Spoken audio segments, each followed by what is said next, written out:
একটা বাড়ির ভিতর দিয়ে পুকুর পাড়ে দিয়ে যাওয়ার সময় একটা কবরস্থান দেখে মানে আমি পাশে একটা লোক দাঁড়িয়েছিল, ওনাকে জিজ্ঞেস করলাম, উনি কাজ করতেছিল যে এই কবরস্থানটা কার। তো উনি বলল যে এ বাড়ির যিনি মালিক ওনার কবর এটা। তো এটা শুনে আমি একটু অবাক হয়েছি, কারণ ওনার বিশাল একটা এরিয়া, নতুন বাড়ি করেছিল, কিন্তু ওনার সন্তানেরা ওনার এই কবর দিয়েছে একবারে পুকুর পাড়ে পরিত্যক্ত একটি জায়গায়। দেখুন, ওনার সুন্দর একটা বাড়ি উনি করেছে। ওনার জীবনে বেঁচে থাকা অবস্থায় উনি ওনার যে টাকাটা উপার্জন করেছে সকল উপার্জিত অর্থ দিয়ে সুন্দর একটা বাড়ি করেছে। এটা পাকা বাড়ি করেছে তার সন্তানের জন্য। সবচেয়ে পছন্দের জায়গাটাই মানুষ বেশি করে বাড়ি করে থাকে। উনিও করেছে অনেক কষ্ট করে, কিন্তু সবচেয়েতে অপছন্দের জায়গা যেটা, যে জায়গাটার কোনো ভ্যালু নেই, এই পুকুর পাড়ে তার সন্তান তারে কবর দিয়েছে।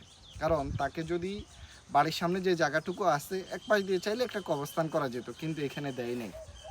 এজন্য দেয় নাই, এই কবরস্থান ওনার কবরের কারণে এই জায়গাটার মূল্য একেবারেই কমে যাবে। ৩ সন্তান, ১ সন্তান রাজি হয়েছে আর ২ সন্তান রাজি হয় নাই। শুধু এইরকম একটা ঘটনা না, আমাদের এই দেশে আপনার আশেপাশে তাকালে দেখবেন অসংখ্য এরকম ঘটনা আছে। এটাই চিরন্তন সত্য।